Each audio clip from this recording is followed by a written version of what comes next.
ఎవరో మన నిన్న ఒక వీడియో చూపించారు అంజలి మ్యామ్ కూడా. ఐ థింక్ ఈస్ట్ గోదావరిలోనే వెస్ట్ గోదావరి బట్ తెలుగు రాష్ట్రాల్లో జరిగింది అని చెప్పని.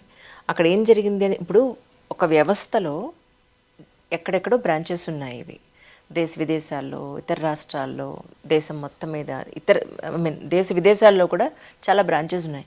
అక్కడ ఏం జరుగుతోంది అనేది మీ వరకు వచ్చే అవకాశం ఉందా యాక్చువల్గా? లేకపోతే మీ వరకు రావడానికి కొంత టైం పడుతుందా? ఎలా అసలు ఈ వ్యవస్థ ఎలా నడుస్తుంది అంటే ఏం చెప్తారు? ఎందుకంటే మన అమ్మాయి ఎవరో వీడియో పెట్టారేంటంటే ఇక్కడంతా మోసం జరుగుతోంది, అందరూ విమెన్ని చాలా పొల్యూట్ చేస్తున్నారని ఏదో వీడియో పెడితే నేను చూశాను కదా. 3 రోజుల నుంచి నేను ఇక్కడ ఉంటున్నాను కదా. Nothing is like that. ఎక్కడిది? విదేశాలదా? ఇక్కడదా? ఇక్కడిది లోకల్ది, ఐ మీన్ తెలుగు రాష్ట్రాల్లో. నాకు మళ్ళీ తర్వాత మళ్ళీ సారీ అని వేరే వాళ్ళు ఇది ఫేక్ చెప్పారు, ఇది ఫేక్ వీడియో అని కూడా వాళ్ళు చేశారు. నేను అనేది ఏంటంటే ఇలాంటి చిన్న చిన్న వాటి వల్ల, ఇలా ఫేక్ వీడియోస్ వల్ల కూడా కొంత మనకుండే ఏమంటారు క్రెడిబిలిటీ అనేది కొంత తగ్గుతూ ఉంటుంది కదా. ఆ క్లారిటీ కోసం అడగడమే. బట్ మేము చూసాం ఇందాక వీడియోలో కూడా నేను అదే చెప్పాను, ప్రీవియస్ వీడియోలో కూడా నేను చెప్పాను మ్యామ్. ఇప్పుడు 3 days నుంచి మేము ఇక్కడ ఉంటున్నాం. మీరంతా చాలా ప్రశాంతమైన వాతావరణంలో, ఇప్పుడు యాజ్ యూ సెడ్ ఈ వైట్ కలర్ క్లాత్ ఎలా ఉందో మీ మనసు, మీ బ్రెయిన్ కూడా అంతే ప్రశాంతంగా, చాలా సాత్వికంగా, హాయిగా వెళ్ళిపోతుంది. అంటే ఈర్ష్య ద్వేషాలకి, కామ క్రోధ మద మాత్సర్యాలకి, వీటన్నింటికి చాలా దూరంగా ఉన్నారు మీరు. అది ఒక్క మాటలో చెప్పలేను నేను వీళ్ళకి అర్థమయ్యేలాగా. కానీ నేను చూశాను కాబట్టి ఆ రియలైజ్డ్ ఇట్ ఏంటంటే నో బయట అనుకునేది వేరే, ఇక్కడ నిజంగా జీవన విధానం వేరే. ఇక్కడికి వచ్చిన వాళ్ళు 50 ఏళ్ళు 60 ఏళ్ళు ఇప్పుడు 70 ఏళ్ళు ఉన్నవాళ్ళు ఉన్నారు ఇక్కడికి. అంటే అన్నేళ్ళ నుంచి టీనేజ్లోనే 12, 13, 14, 10 ఇలా ఇలా ఇలా ఉన్నాయి. ఆ ఏజ్లోనే వాళ్ళు వచ్చేస్తున్నారు. 20 ఏళ్ల లోపులోనే ఇక్కడికి వచ్చేసి ఈ జీవన విధానంలో బతుకుతున్న వాళ్ళు ఎంతోమంది ఉన్నారు.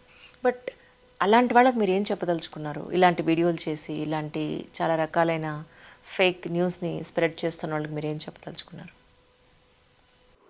ఈ కాలంలో చూడండి, అందరి చేతుల్లో మొబైల్ ఉన్నాయి. ఓకే, అందరూ రికార్డింగ్లు చేస్తారు. నేను మీ మీదే చేయొచ్చు, మీరు నా మీదే కదండి. అందరూ ఈ మొబైల్కి, ఎలక్ట్రానిక్ మీడియాకి అడిక్ట్ అయిపోయారు. కరెక్ట్. చిన్న పిల్లల నుంచి పెద్దవాళ్ళ వరకు ఇందులో చాలా ఉంది. నంబర్ 1. సెకండ్ ఏమంటే, ఇప్పుడు దూరం నుంచి చూడడం ఒకటి, దగ్గరలో వచ్చి చూడడం ఒకటి, లోపలికి వచ్చి చూడడం ఒకటి.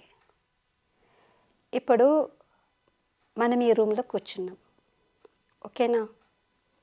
ఈ గోడ ఉంది, ఈ గోడ ఉంది. ఈ గోడ వెనక ఏముంది మీకు తెలుసా అండి? తెలీదు కనుక మీరు ఏదైనా ఊహించుకోవచ్చు. కరెక్ట్. దీని వెనక భూతం ఉందా, దీని వెనక చెరువు ఉందా, దీని వెనక చీకటి ఉందా, దీని వెనక మంచి ఉందా, దీని వెనక gold, what ever, it's your choice. Correct. మనసు మీది, ఆలోచన మీది, ఏదైనా ఊహించుకోవచ్చు. మీతో పాటు మీకు ఫ్రెండ్స్ ఉన్నారా? వాళ్ళు అయ్యో నేను కిటికీ నుంచి చూసా, అక్కడ అది ఉంది, నాకు అలాగే కనిపించింది, ఒక గుర్రం ఉంది, గుర్రంలో నేను చూశానంటే మీకు ఒక యు హ్యావ్ ఇన్ఫర్మేషన్. మీకేమీ లేదు కానీ నేను ఒక ఇన్ఫర్మేషన్ని మీ మైండ్లో వేశాను. సో ఇప్పుడు మీరు ప్రతిసారి గోడ చూసేటప్పటికి ఓహో దీని వెనుక గుర్రం ఉందేమో అంటూ, ఇది ఇక్కడి నుంచి అక్కడికి వెళ్ళేటప్పటికి అది గుర్రం ఉంది అనుకొని అక్కడి నుంచి అక్కడ వెళ్ళేటప్పటికి అది ఏనుగైపోతుంది, ఇంకేమైపోతుంది. అయితే అక్కడ ఏమీ లేదు వాస్తవంగా, ఎందుకంటే మీరు ఒక డిస్టెన్స్ నుంచి చూస్తున్నారు. సో ఎనీథింగ్, ఏదైనా మనం ఒక దూరం నుంచి ఊహించడము, అది వాళ్ళ మనసు, వాళ్ళ ఇష్టం. కరెక్ట్. దానికి ఎవరేం చేయలేరు. కరెక్ట్. అంతలా మీకు తెలుసుకున్నాలి అంటే కొంచెం దగ్గరకు రండి, లోపల రండి, చూడొచ్చు. కరెక్ట్. ఓకే. సెకండ్, నేను మీకు ఇంతకు ముందు చెప్పినట్టు ఇది ఒక స్కూల్ అన్నమాట. ప్రతి స్కూల్లో పిల్లలకి ఒక టీచర్ పాఠం నేర్పిస్తారు. ఒక 50 స్టూడెంట్స్ ఉన్నారనుకోండి, విద్యార్థులు. టీచర్ వాళ్ళకందరికీ ఒకేలా నేర్పిస్తారు. అందులో కొంతమంది డిస్టింక్షన్లో పాస్ అవుతారు, కొంతమంది ఫస్ట్ క్లాస్లో పాస్ అవుతారు, కొంతమంది ఫెయిల్ అయిపోతారు. కరెక్ట్. ఇప్పుడు ఇదంతా దీనికి కారణము టీచరా, పాఠమా, స్కూలా, లేదు విద్యార్థుల వ్యక్తిగత విద్యాలయం మీద ఉండే ఆ పాఠం మీద ఉండే శ్రద్ధ, దీనికి ఎవరు బాధ్యత? So it's individual. అలాగే ఈ స్కూల్లో కూడా కొంతమంది బాగా చదువుకుంటారు, కొంతమంది అటు ఇటు ఉంటారు. ఎందుకంటే ఇది ఇలాగే ఉండాలి, అలా మీ మంచి చెడు ఒక దారి చూపిస్తారు. ఆ దారిలో నడవాలా వద్దా అనేది ప్రతి ఒక్క వ్యక్తిగత నిర్ణయం. కరెక్ట్. సో ఇక్కడ కొంతమంది అక్కడ ఉంటూ వాళ్ళకి బ్యాలెన్స్ చేసుకోలేకపోయేటప్పటికి అక్కడికి వెళ్ళిపోతారు. సో ఇప్పుడు లేదా వాళ్ళ వికారాల మీద వాళ్ళకి కంట్రోల్ చేయలేక మళ్ళీ వాళ్ళ ఆ వికారాల్లో మునిగి అలా ఉండేటప్పుడు అక్కింట్లో అడుగుతారు కదండి, ఓహో మీరేదో బ్రహ్మకుమారి ఓం శాంతిని వెళ్ళారు, ఇప్పుడు ఇలా అయిపోరే ఏంటండి అంటే వాళ్ళ మీద తప్పు చూపించుకుంటారా? కరెక్ట్. అవతల వాళ్ళ మీద తోసిస్తారు. అది సంగతి. అయ్యో అక్కడ కూడా ఇలాగే ఉంది. సో ఇవన్నీ wrong notions. Correct.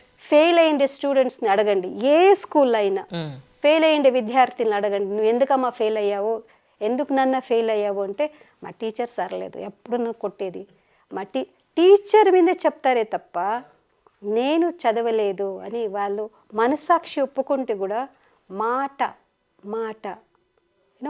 Is information, అది వాళ్ళు ఎప్పుడు వేరే వాళ్ళ మీదే చూపిస్తారు. Absolutely correct.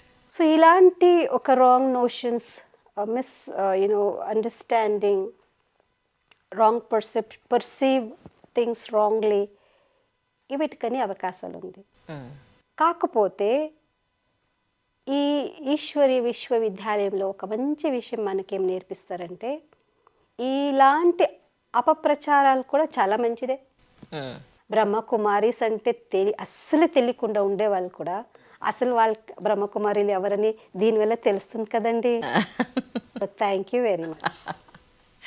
సో మేము చేయకుండా పనులు మీరు చేస్తున్నారు. కానీ